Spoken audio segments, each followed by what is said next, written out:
Hi Grade 8s, these are the evidence of learning solutions for Week 2, Lesson 2, Calculating Probability. So when we work through these questions, there's one main formula that we need to use for basically every question, and that's this formula at the bottom here.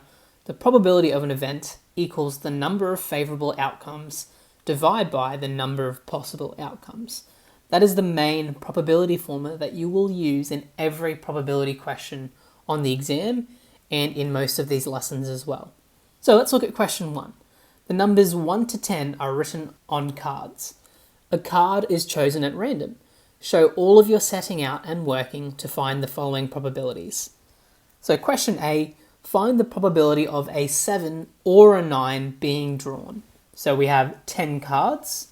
What's the probability of picking a card that is either a 7 or a 9? Now we want to start with our probability formula at the top here. I'm only going to write it once, and you only need to write it once for all of these questions, but on the exam you do need to remember to write it out every time you have a probability question. So we're trying to work out the probability of a 7 or a 9. Now the key thing to remember with all questions is that if you do see the word or, it means that we have to add. We are adding those two probabilities together. So our first line is going to be the probability of 7 plus the probability of 9, because or means to add. Okay, now we need to use our formula to figure out what is the probability of drawing a 7. Now from our formula, we're looking for the number of favourable outcomes divided by the number of possible outcomes. Now the number of favourable outcomes means how many ways can we draw a 7. And if there's a pack of 10 cards from 1 through till 10, there's only going to be one 7 in that pack. So the number of favourable outcomes is just going to be 1. And we need to divide that by the number of possible outcomes. So once again, in a pack of 10 cards, there are 10 possible outcomes, 10 different numbers. And then we need to add the probability of drawing a 9. And if you think about it, the probability of a 9 is going to be exactly the same as the probability of a 7. Because once again, there's only one 9 in the whole deck, and there's 10 cards in total. So the probability of a 9 is the same as the probability of a 7. So we have 1 over 10 plus 1 over 10. And if you remember your fraction rules, we add our numerators, our top numbers, and we leave the denominator, the bottom number, the same. So we have 2 over 10. Remembering our fraction rules, 2 over 10 is the same thing as 2 divided by 10. And when we do 2 divided by 10, we end up with 0.2. Now you can leave it as 0.2, but our final step is to convert that into a percentage. And we do that by multiplying by 100, and 0.2 times by 100 is 20%. So the probability of a 7 or a 9 is 20%. All right, let's have a look at B. So B is asking for the probability of at least a 6. Now we use that same formula from the top, but we need to think about our sample space, which means how many possible outcomes are there that are at least 6. So thinking about a deck of cards from 1 through to 10, we have the probability of a 6. We also have the probability of a 7. We have the probability of an 8. Let me zoom out a little bit.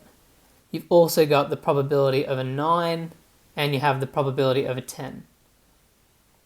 So the probability of at least 6 includes 5 different outcomes. Now we know from the previous question that the probability of each one of these outcomes is exactly the same. They are all 1 over 10. So when we add these together, we're going to have 5 lots of 1 over 10, which very simply, when we add all of our numerators together, we're just going to end up with 5 over 10. And doing the exact same steps as A, 5 over 10 means divide, and we'll end up with 0.5.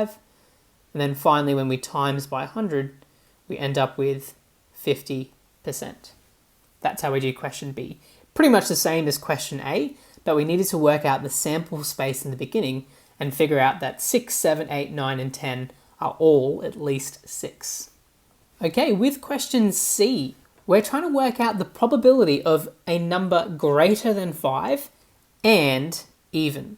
Now thinking about our sample space, how many numbers in a deck of cards from 1 to 10 are greater than 5 and even. And thinking about it, we have a 6, that's bigger than 5 and it's even. We have an 8, that's bigger than 5 and even. And we have 10. Those are all bigger than 5 and they're even as well. And again, we already know those probabilities. They're all going to be 1 over 10. So 1 over 10 plus 1 over 10 plus 1 over 10. Adding the numerators, we end up with 3 over 10. Dividing, we get 0.3.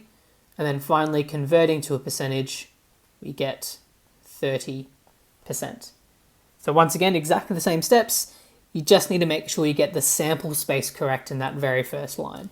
Okay, moving on to D. What is the probability of drawing an even card or a 7? So we need to add all of the even cards together and add that 7 on at the end. So it's going to be a long one, but we have the probability of 2, we have 4, we have 6, we have 8, we have 10, and we also have 7. So we have 6 different outcomes, and we know that each outcome is equally likely. They're all 1 over 10. So we're going to add 6 1 over 10s together, or 1/10 is another way of saying that. So 6/10. 1, 2, 3, 4, 5, 6. We're going to divide that just like we did before, 0.6 times by 100 to get to a percentage, and we end up with 60%. Now, let's move on to question number 2. A survey of 20 people found that 15 of them liked pizza. What is the probability that a person chosen at random likes pizza? Just like the previous question, we start with our formula. The probability of an event equals the number of favourable outcomes divided by the number of possible outcomes. For this question, the event that we're looking for is the probability of pizza being selected. So, the number of favourable outcomes is the number of people who liked pizza. And from this question, we had 15 people who liked pizza, and we need to divide that by the number of possible outcomes. So how many people in total were surveyed? And the number of total people is 20. So 15 over 20. Now that fraction there can be simplified. So we need to figure out what is the highest common factor that we can divide both of those numbers by. And looking at 15 and 20, we can divide them both by 5. When we divide the top and the bottom by 5, we end up with 3 over 4. And either in your calculator or if you know your common fractions, you know that 3 over 4 is 0.75. And our final step is to convert that into a percentage, and we end up with 75%. And it is a worded question, so we need a therefore.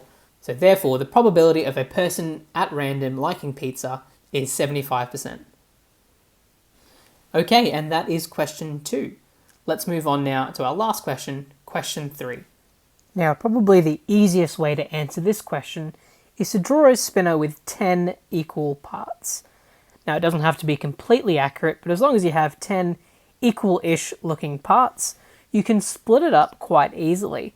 So if green is 0.5, red is 0.2, and blue was 0.3, it's quite simple when you have 10 different components.